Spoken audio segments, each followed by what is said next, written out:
Why was there a single line of blood stretching through the Afghan valley before dawn? Doc Harmon didn't understand it at first. No drag marks, no broken pattern, just a dark ribbon across the stone. And then he saw the figure moving. Slow, pulling forward with both arms. Alive. She's not being dragged, Harmon whispered into his radio. She's crawling. New text document. The shape ahead moved again. One pull, then another, painfully deliberate. When Reeves walked the beam of his flashlight down the trail behind them, the silence between the two men grew heavier with every step. How far? Harmon asked. Reeves turned back slowly. About 2,000 meters. For a moment, neither man spoke. Because no human being should have been able to crawl that far with the injuries Riley Carson had suffered. And yet she had. 31 hours earlier, Riley Carson had been standing inside a supply room at Forward Operating Base Blessing, wondering why her name had suddenly appeared on a mission roster she had never volunteered for. New text document. She was 26, 5'4", 119 pounds. A Navy corpsman. Not a SEAL. Not an operator. And definitely not someone Task Unit Trident had planned to take into the mountains that night. But plans change in war. The team's assigned medic had broken his wrist only 4 hours before deployment. 3 clean fractures, enough to sideline him for 2 months. The mission couldn't wait. Intelligence had a shelf life measured in hours. So someone had gone down the list of available corpsmen on base, and Riley's name had surfaced. What nobody at FOB Blessing realized that night was that his injury hadn't been an accident. But Riley didn't know that yet. All she knew was that she had 2 hours to prepare. Inside the briefing room, Chief Slade studied her without speaking. He was the kind of man who rarely wasted words. 44 years old, 4 deployments, the quiet authority of someone who had watched too many people die. Riley's sudden presence was inconvenient. One of the SEALs was less subtle. "We bringing a medic," he muttered to the sniper beside him, "or a liability?" Riley heard him. She didn't react. Her eyes stayed on the map. Chief noticed. Older than the rest, gray at the temples, had learned something about people over 3 decades of war. The ones who protested the loudest were rarely the strongest. The quiet ones. Those were the ones worth watching. The mission was simple. Operation Silent. Infiltrate the mountains northeast of the base. Confirm intelligence that a Taliban command node was operating from a compound network hidden in the ridges. Observe. Report. Leave before sunrise. 12 SEALs. 2 Army Rangers. 1 intelligence contractor. And 1 unexpected medic. Riley Carson. She wasn't supposed to carry a rifle. Had made that point clear. Extra weight, extra noise, he told Slade. Give her a sidearm and keep her on medical. Slade agreed. Riley said nothing, but she quietly noted where every rifle sat in the transport vehicle. Not planning, just awareness. They left the base at 1:30.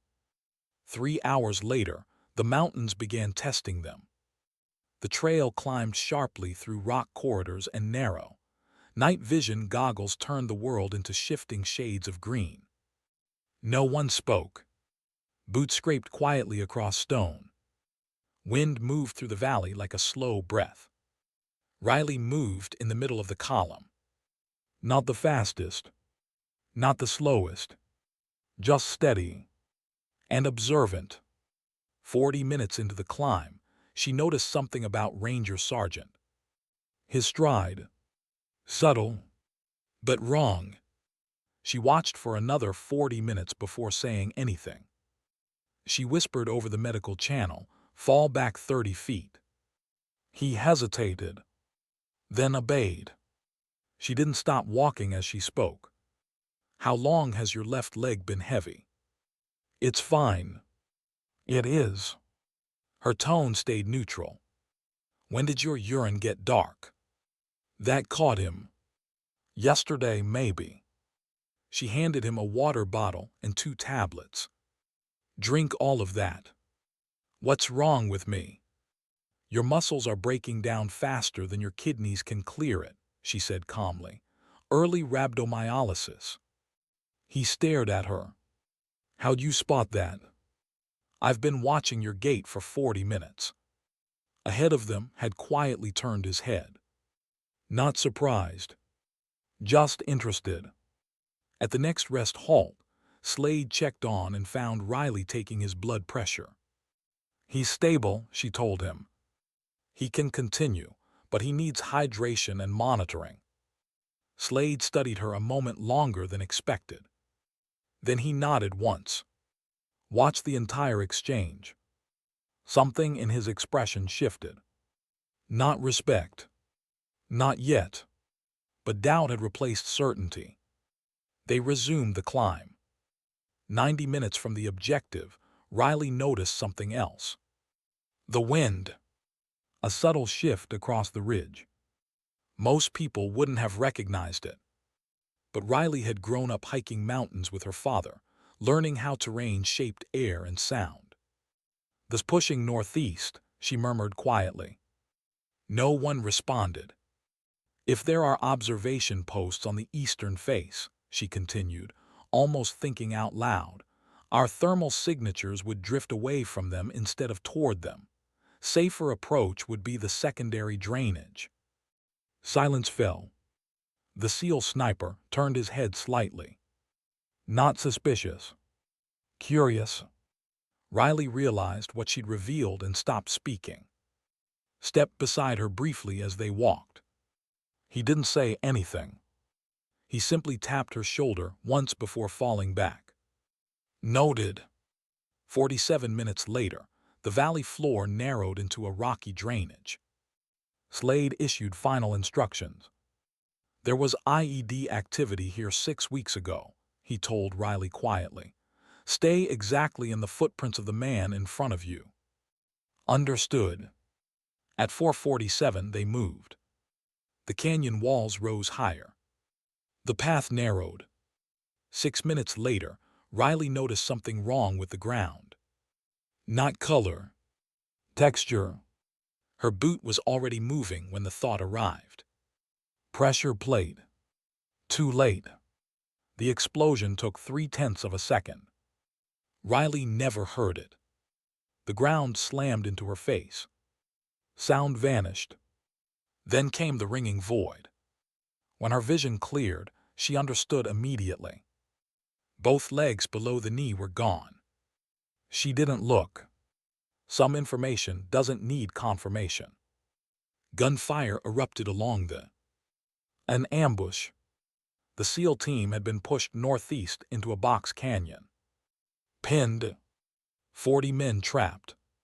Air support couldn't reach them because insurgents had MANPADS on the ridge. The only route out of that canyon ran through the drainage where Riley now lay. She had maybe 2 minutes before blood loss began clouding her mind. Her hands moved automatically. Tourniquet left thigh. High and tight. Crank. Pain exploded through her body. Tourniquet right thigh. Tighten. Then morphine. 45 minutes of functional pain control. Maybe. She tried her radio. The transmitter was damaged. Only static. But she heard enough. 40 men trapped. Daylight coming. And the only safe path out ran through this valley. 2,000 meters.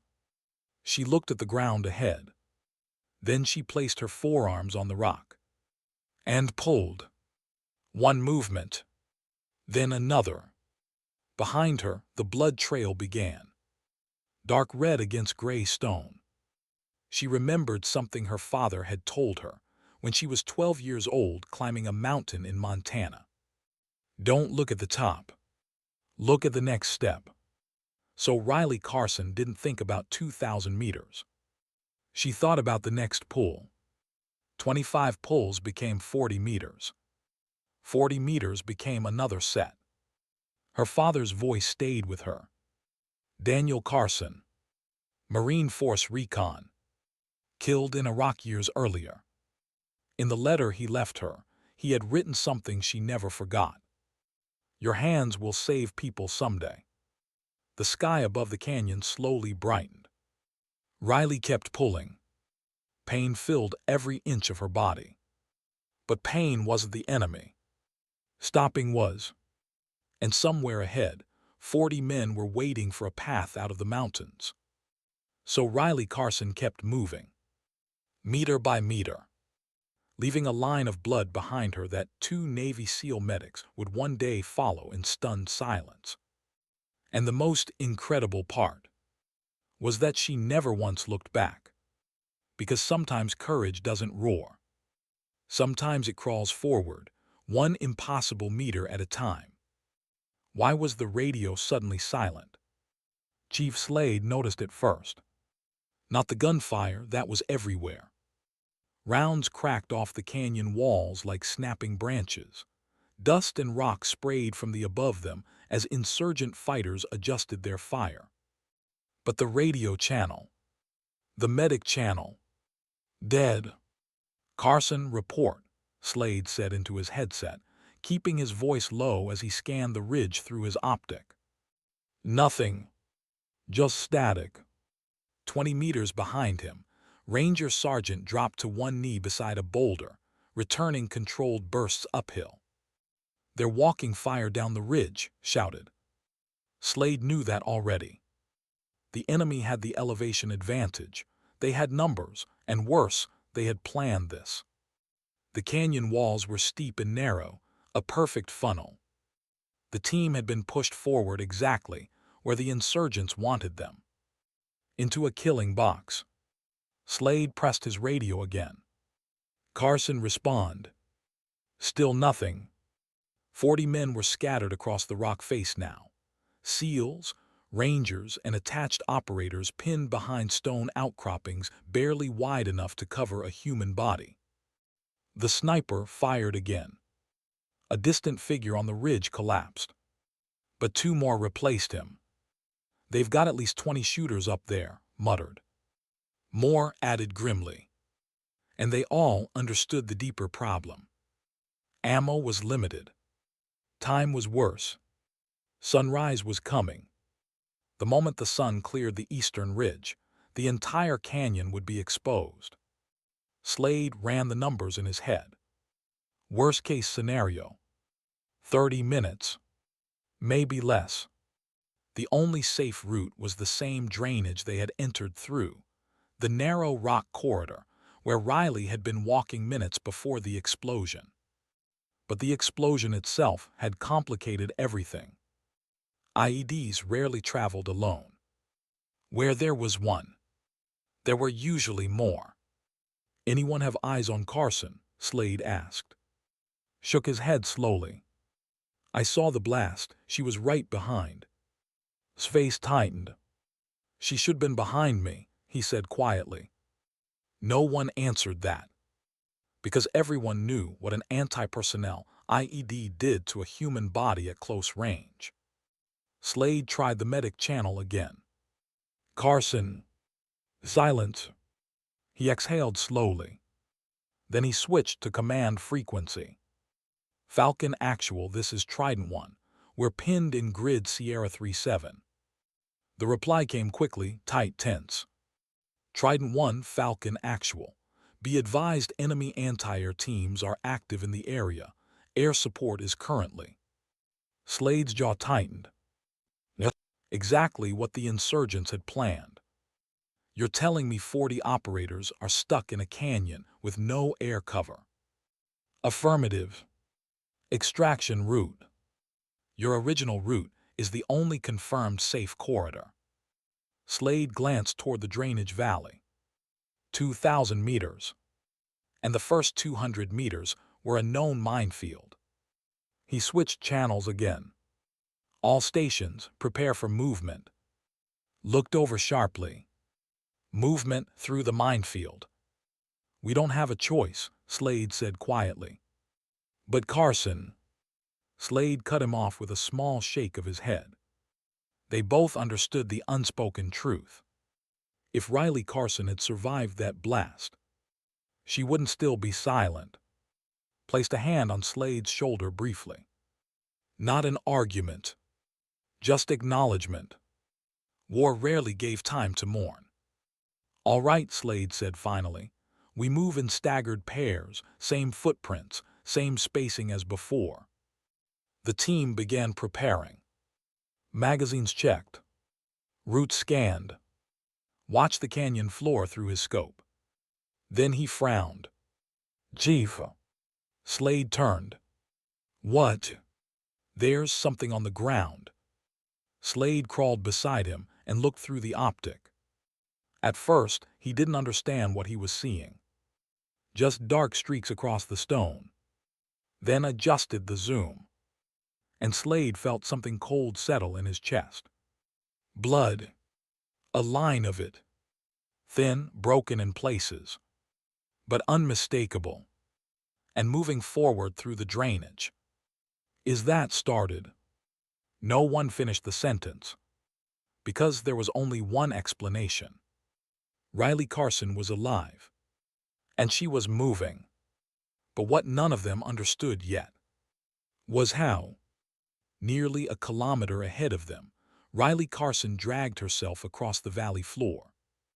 Her world had shrunk into fragments. Stone. Hands. Breath. Pull. The morphine dulled the edges of the pain, but it couldn't erase the exhaustion settling into her arms. She had stopped counting meters. Counting made it worse. Instead, she focused on rhythm. Grip. Pull. Slide. Rest. Repeat. Her hands were no longer clean. Blood, some hers, some from the shredded skin on her palms, covered the stone beneath her. But her mind remained strangely calm. Shock had a way of narrowing the world. The sky above the canyon had begun to fade from black to deep blue. Dawn was coming, and Riley knew exactly what that meant. Once sunlight hit the canyon walls, enemy scouts would have full visibility. The team behind her would be trapped. She couldn't allow that. Another pull. Her arms trembled. She rested her forehead against the cool rock for a moment. The memory arrived unexpectedly. Her father again. She was 10 years old, standing at the base of a climbing wall he had built behind their house. "You're stronger than you think," he had told her. "I'm not strong," she had protested. Daniel Carson had smiled. "Strength isn't loud," he said. "It's quiet decisions you make when quitting would be easier." The memory faded. Riley pushed forward again. The canyon walls narrowed slightly ahead. That was good. Narrow terrain meant fewer possible IED placements. Her training had drilled that into her years ago. Pressure plates required flat ground. The rock ahead became uneven and fractured. Safer. Another pull. Her breathing became slower. Controlled. The morphine was beginning to fade. Pain crept back into her body like fire beneath the skin. But the worst part wasn't the pain. It was the cold. Blood loss brought cold. A creeping numbness that tried to slow her thoughts. She shook her head once. Stay awake. Another pull. Behind her, the blood trail continued to grow. Nearly 1 kilometer now. Halfway. But Riley didn't know that. She didn't know the distance. She only knew forward. Another pull. Her arm slipped briefly. Her chin hit the rock. She tasted dirt.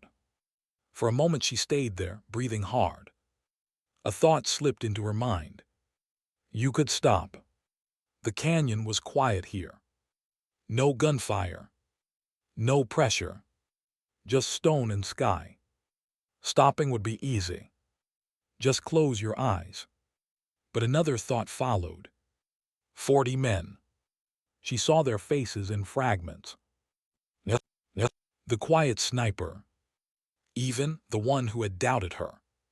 40 lives. Another pull. Her arm screamed. But she moved again. The canyon began opening ahead.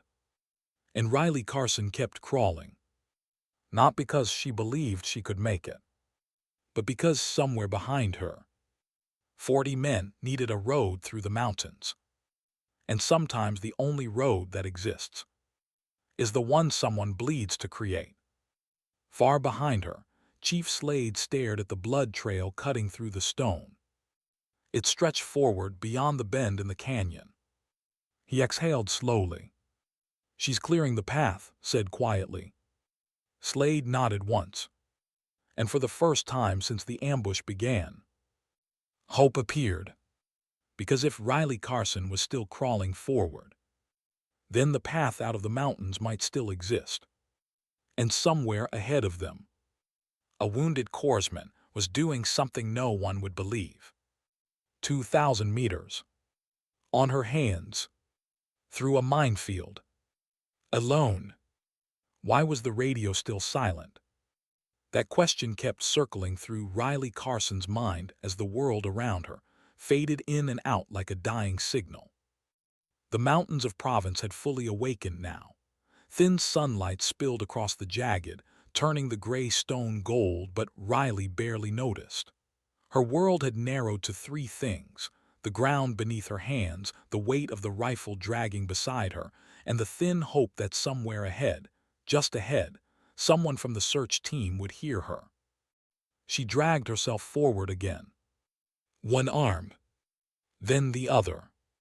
The pain in her left leg had moved past agony hours ago. Now it was something duller, deeper, like fire buried under ice. Every movement sent a wave of heat through her body, but stopping felt worse than moving. Stopping meant thinking, and thinking meant remembering. 30 hours earlier, the mission had still made sense. Task Unit Trident had lifted out just before dusk, the helicopter blades chopping the mountain air as the team disappeared into the dark valleys east of Fob Blessing. Riley had been wedged between two operators, medical pack strapped to her chest, rifle tight across her vest. No one had said much during the flight. SEALs rarely did. But she had noticed the glances. Not hostile, just curious. A Navy corpsman assigned last minute to a Tier 1 team wasn't exactly routine. Across from her sat Lieutenant Mason Cole, the team leader. His helmet rested low, shadowing his eyes, but even in the dim red light Riley could tell he was studying her. Not judging. Measuring. After a few minutes he leaned forward slightly, voice calm over the headset. "You ever work with SEALs before, Doc?"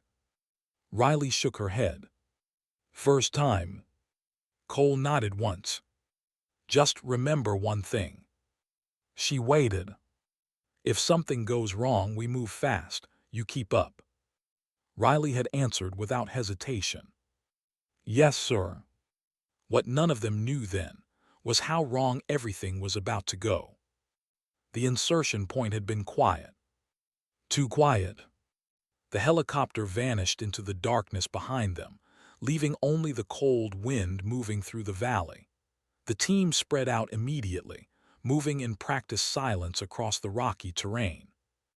Their objective sat nearly 4 kilometers away, a compound built into the side of the mountain. Intelligence believed a Taliban facilitator was hiding there, someone responsible for moving weapons through the valley. High-value target. Fast in, fast out. But about 2 kilometers into the movement, the valley came alive. The first shot cracked through the night like lightning. Then everything exploded. Machine gun fire tore through the darkness from both sides of the ridge. Tracers sliced the air, bright red streaks cutting through black sky. Contact left. RPG, RPG. The explosion shook the ground hard, enough Riley felt it through her boots. She dropped instantly behind a slab of rock, rifle coming up as rounds snapped overhead. The team reacted like a machine. 2 SEALs moved right, laying down suppressive fire. Another launched a grenade toward the... But something was wrong. The ambush was too perfect. Too prepared. Then someone shouted over comms. "Rear contact." They were surrounded. Riley moved without thinking, scanning the ground for the first casualty. It took less than 10 seconds to find one. Petty officer was down, behind a boulder 20 meters away. She sprinted.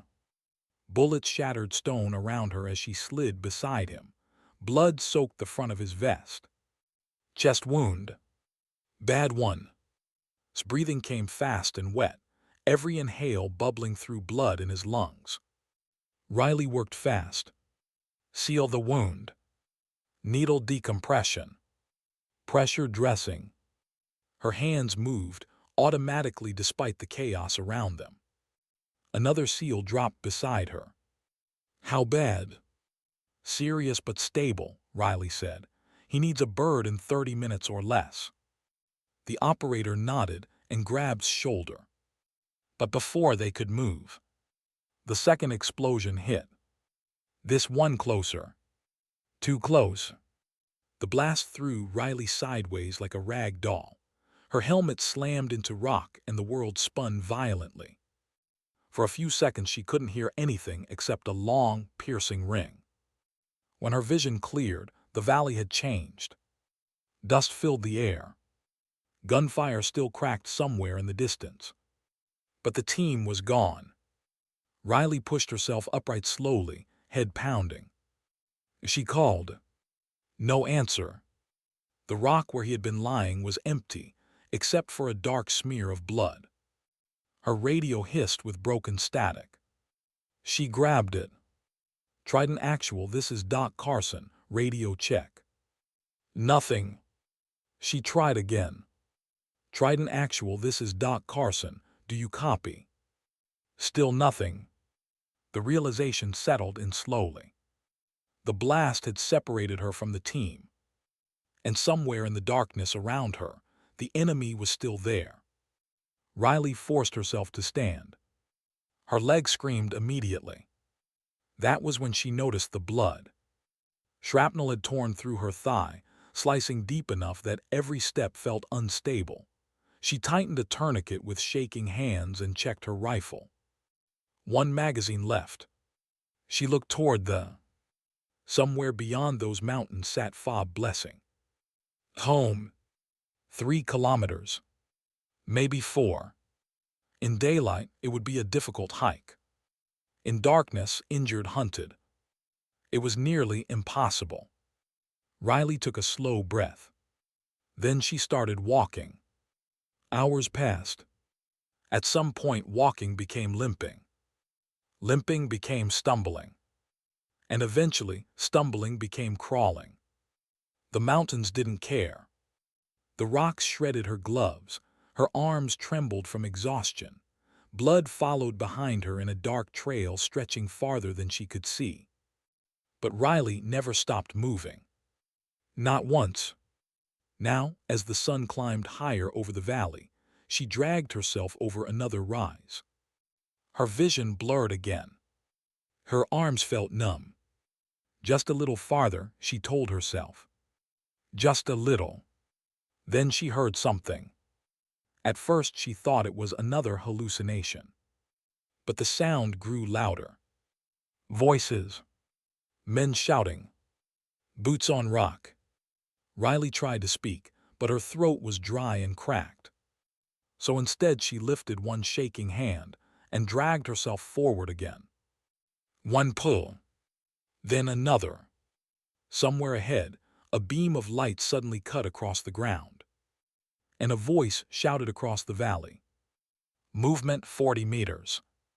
Riley exhaled for the first time in hours. Then everything went black. How long had she been unconscious? Riley Carson couldn't tell. At first there was only darkness and the faint echo of voices somewhere far away. Her body felt heavy, like she had sunk deep underwater where even breathing required effort. Then the sound slowly became clearer. Boots moving quickly. Metal clinking. Someone shouting orders. Careful, she's still bleeding. Pressure here. Get the medic kit open. A sharp pain exploded in her leg, and Riley gasped as her eyes snapped open. Bright daylight stabbed her vision. Above her stood 3 soldiers in dusty camouflage uniforms, their helmets marked with the patches of the 10th Mountain Division. One of them knelt beside her, hands already working quickly over the soaked bandage wrapped around her thigh.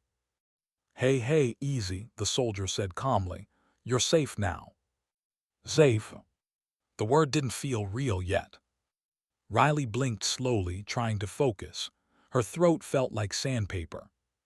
"Team," she rasped. "My team." The medic shook his head gently. "We'll figure that out later. Right now we need to get you stable." Another soldier leaned over her, his rifle still scanning the... "How the hell did she make it this far?" he muttered. The medic didn't look up from his work. "No idea, but if this tourniquet hadn't held..." He trailed off, tightening the bandage with careful precision.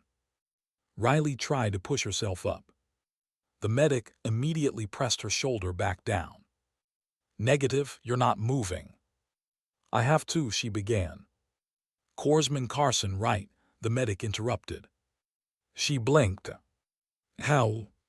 He nodded toward the name patch barely visible beneath the blood on her vest. "Relax, Carson.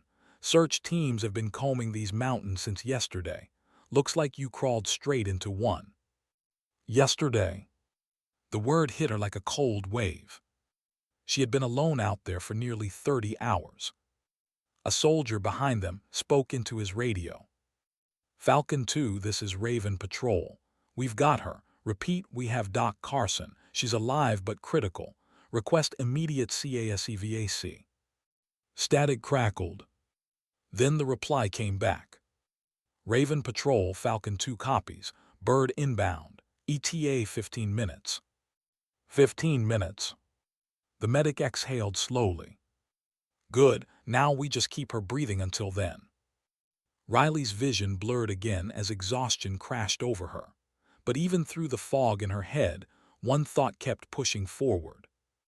"Lieutenant Cole." The soldiers exchanged glances. The medic leaned closer. "You were with Task Unit Trident, right?" She nodded weakly. "They were ambushed," she whispered. "We know." Her eyes widened slightly. "You found them." The medic hesitated for just a moment. Then he answered carefully. "The team fought their way out of the valley before sunrise." Riley's heart skipped. "They're alive." "Most of them." The words hung in the air like a quiet storm. Riley swallowed hard, trying to gather enough strength to ask the question she feared most. The medic paused again. "He made it onto the evacuation bird," he said finally. "Critical condition but breathing."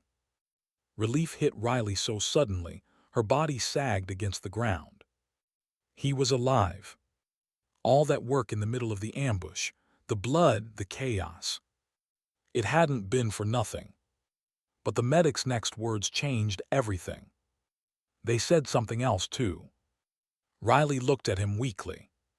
"What?" The soldier's expression shifted into something almost like disbelief. "They said you saved the whole team." Riley frowned faintly. "That's not possible." But the soldier behind them spoke up. "That's exactly what Lieutenant Cole reported." He stepped closer, crouching beside her. When that second explosion hit, the ridge above the seals collapsed. Huge rock slide. Riley remembered the blast. The ground shaking. The dust cloud swallowing everything.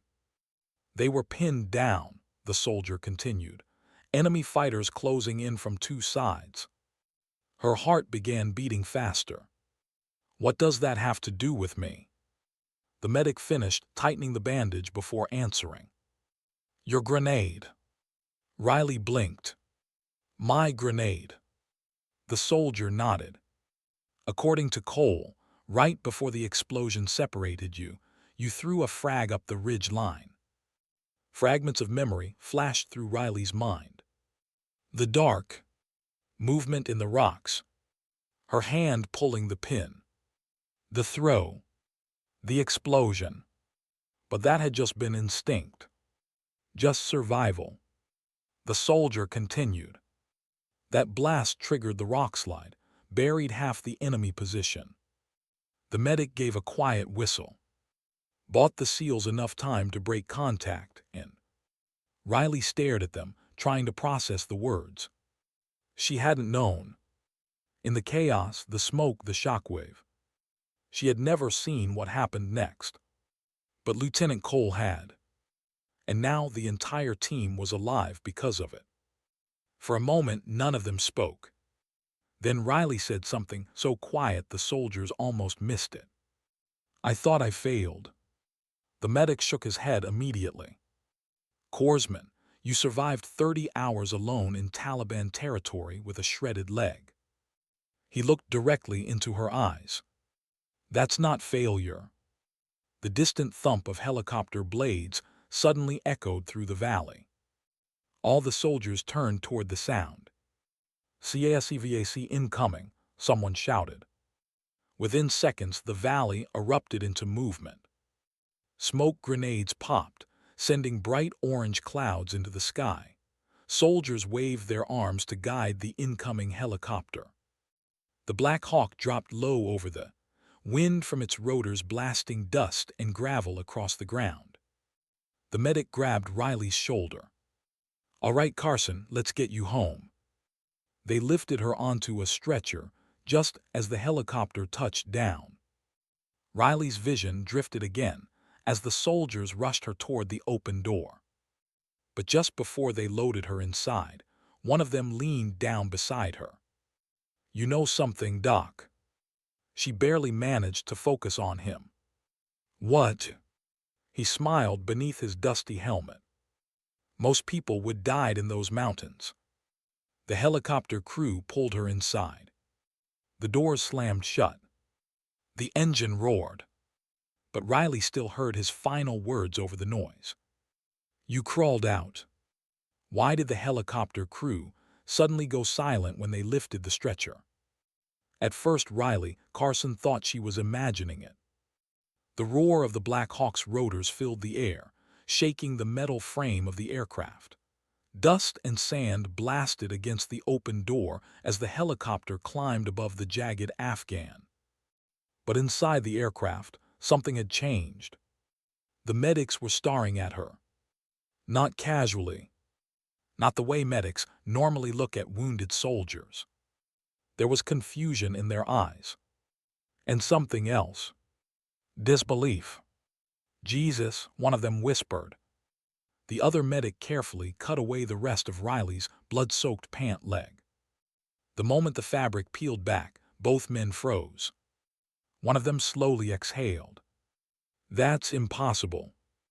Riley tried to lift her head, but the effort sent a wave of pain through her entire body. "What?" she managed weakly. The medic closest to her leaned forward, his voice calm but tight. "Carson, how long were you crawling?" She frowned slightly, struggling to think through the fog. "I don't know." The medic looked at the GPS tracker clipped to her vest. Then he looked back at the other medic. "You seeing this?" The second medic nodded slowly. "Yeah." Riley could hear the pilot speaking through the headset up front, but she couldn't make out the words. Her breathing felt shallow. Every movement sent sparks of pain through her shattered leg. The first medic gently wiped dirt and dried blood from her hands. That's when he noticed something else. Her palms. They weren't just scraped. They were destroyed. Layers of skin had been torn away. Dirt and gravel were embedded deep in the wounds. Her fingers trembled slightly from exhaustion. The medic looked up again. How far did you crawl, Carson? Riley tried to answer, but the truth was she had no idea. All she remembered was moving. Always forward. The medic held up the GPS unit so she could see it. From the blast site to where Raven Patrol found you. He paused. 2,000 meters. The number barely registered in her mind. 2,000 meters. Almost 2 kilometers. Through mountains. With a shattered leg. The second medic shook his head slowly. No way she should made it half that. The first medic glanced at Riley again. But she did. For a moment the helicopter filled with nothing but the sound of the rotors and the wind outside. Then Riley whispered something so soft it almost disappeared in the noise. I had to. The medic leaned closer. Why? Her eyes drifted toward the open helicopter door, where the mountains stretched endlessly below them. Because they were still out there. The medic frowned slightly. Who? My team. Fragments of the night came rushing back. The explosion. The screaming. Lieutenant Cole shouting orders through the smoke. Petty officer collapsing beside her. Riley's chest tightened. They needed a medic. The medics exchanged a quiet look. One of them finally spoke. Carson, your team exfiltrated hours before you started crawling. She blinked slowly. What? They were already moving toward extraction. The words didn't make sense. Her mind tried to piece together the timeline, but everything blurred together in pain and exhaustion. I thought, she whispered. Her voice cracked slightly. I thought they were still trapped. The medic placed a steady hand on her shoulder. That's why you crawled.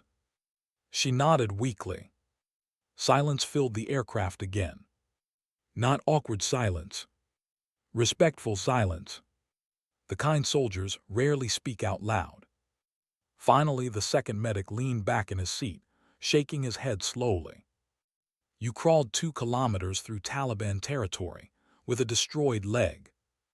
He looked at Riley again. Because you thought your team needed you. Riley didn't answer. Her eyes had already begun drifting shut again. Exhaustion was pulling her under like deep water. But the medic gently tapped her shoulder. Stay with me, Carson. Her eyelids fluttered open. Yeah. He shined a small penlight into her pupils. Good, stay right there. The pilot's voice suddenly came through the intercom. 3 minutes to. The medics immediately shifted into faster motion. IV lines. Bandages. Monitoring her pulse. One of them pressed a fresh compress against the bleeding wound. Riley barely felt it anymore. The adrenaline that had kept her alive in the mountains was fading now. Her body was finally realizing how broken it was. The medic noticed the change immediately. Hey, stay awake. Her breathing slowed. Her eyes struggled to focus. Riley. She looked at him faintly. You did something today most people would never survive. He squeezed her shoulder firmly. So don't quit now. For a moment she tried to smile, but the movement barely showed on her face. I'm just tired. I know. The helicopter banked sharply as it approached the base. Bright lights appeared below them in the darkness. Runway lights. Ambulances waiting. Doctors already moving into position. The medic leaned close again. Almost there. Riley's voice barely carried through the noise. Didn't everyone make it? The medic didn't hesitate. Yes. Her eyes finally closed halfway. A small breath left her lungs. Good. The helicopter landed with a heavy thud. The doors burst open. A trauma team rushed forward. Female casualty, massive blood loss. Get her inside now. The stretcher rolled across the landing pad at full speed. Bright hospital lights flashed above Riley as they rushed her down the hallway. Voices overlapped. Commands. Medical terminology. Someone cut away the rest of her uniform. Another doctor checked her pulse. But Riley only heard one voice clearly. A young nurse running beside the stretcher whispered quietly to the surgeon. "This is the one." The surgeon nodded once. "Yes, the one who crawled out of the mountains." The nurse looked down at Riley with wide eyes. 2,000 meters. 40 men alive. Because one medic refused to stop moving. The operating room doors swung open, and Riley Carson disappeared inside. But outside that hospital room, the story of what she had done was already spreading across the base. And before sunrise, across the entire task force. Why was the hospital room so quiet, even though 40 soldiers were waiting outside? Morning light slipped through the narrow window of the recovery ward at Airfield. Dust floated slowly through the beam of sunlight, drifting across the white walls and sterile equipment. Inside the room, Riley Carson lay motionless. Machines hummed softly beside her bed. Her leg was wrapped in thick surgical bandages from hip to ankle. IV tubes ran into her arm, feeding fluids and medication into a body that had pushed far beyond its limits. For nearly 20 hours she had not moved. Doctors came and went. Nurses whispered updates. But outside the door, the hallway had become something unusual. Soldiers. Dozens of them. Some sat along the wall with their backs against the cold concrete floor. Others stood quietly with folded arms. A few leaned against the opposite wall, heads lowered in exhausted silence. None of them spoke very much. They were waiting. Near the end of the hallway stood Lieutenant Cole, his arm in a sling, bruises darkening his jaw. Beside him sat Petty Officer in a wheelchair, his chest wrapped in fresh surgical gauze. Both men stared toward the closed hospital door. Neither of them had left since dawn. Finally broke the silence. "You told them the truth." Cole nodded slowly. "Every word." Exhaled. "They didn't believe it at first, did they?" Cole gave a tired half-smile. "Not until they checked the GPS tracker. 2,000 meters. Even now the number sounded unreal." Rubbed the back of his neck. "She shouldn't have survived that." Cole's voice softened. "But she did." The hallway grew quiet again. A young Army private standing nearby finally spoke. "Sir, is it true she thought the team was still trapped?" Cole looked at him. "Yes." The soldier blinked slowly. "So she crawled back into enemy territory for us."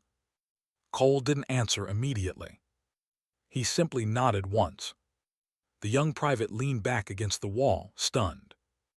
Down the hallway, another group of soldiers approached quietly. They wore different uniforms, different patches, different units, but they had all heard the same story. And every one of them had come for the same reason. Respect. Inside the hospital room, Riley Carson slowly opened her eyes. At first everything looked blurred. The ceiling lights, the quiet beeping of medical machines, the faint smell of antiseptic in the air. For a moment she didn't know where she was. Then memory returned. The explosion, the crawl, the helicopter. Her throat felt dry. She turned her head slightly. A nurse sitting beside the bed noticed immediately. "Well, look who decided to come back." Riley blinked slowly. "Where?" "Medical." The nurse stood and gently adjusted Riley's IV. "You've been out for almost a day." Riley swallowed carefully. "My team." The nurse smiled faintly. "Alive." Riley closed her eyes briefly. Relief washed through her like a warm current. When she opened them again, the nurse hesitated slightly. "There's something else." Riley frowned weakly. "What?" The nurse walked toward the door. "You'll see." She opened it slowly, and suddenly the quiet hallway outside came into view. Rows of soldiers stood shoulder to shoulder along both walls. Army, Navy, Air Force. Some wounded, some bandaged, some still covered in the dust of the mountains. All of them turned the moment the door opened, and every single one of them straightened. Riley stared, confused. "What is this?" Lieutenant Cole stepped forward first. His sling shifted slightly as he stopped at the doorway. For a moment, he just looked at her. Then he spoke quietly. "You saved 40 men yesterday." Riley shook her head faintly. "I was just doing my job." Cole's expression softened. "No." He stepped aside slightly. "You did something more." Behind him, the hallway filled with silent soldiers. Every man standing there had heard the same story. A medic, a shattered leg, 2,000 meters of dirt, rock, and pain. Refusing to stop. Refusing to quit. Because somewhere out there, she believed her team still needed her. Rolled his wheelchair forward next. He looked pale, but his voice was steady. "Doc." Riley gave a tired smile.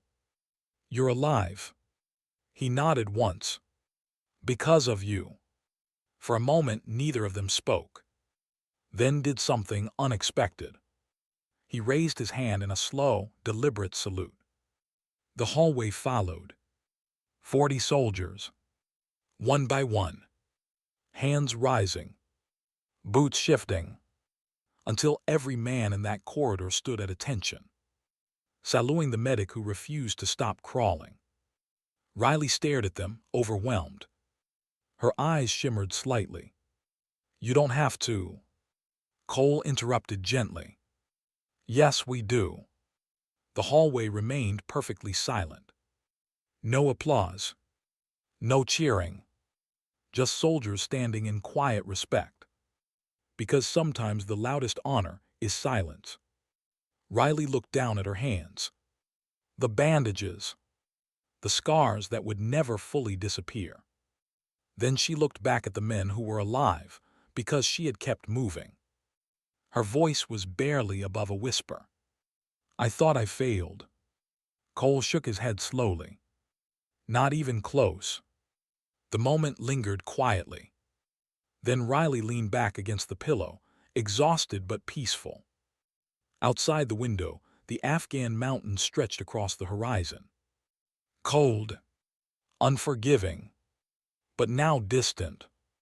The nurse gently closed the hospital door again, and the soldiers slowly lowered their salutes. Inside the quiet room, Riley Carson finally allowed herself to rest. Because sometimes courage isn't loud. Sometimes it isn't dramatic. Sometimes it's just one wounded person. Moving forward. Inches at a time. Refusing to stop. And somewhere far beyond medals or recognition, there is a simple truth soldiers understand better than anyone. Sometimes dignity doesn't speak. It simply acts.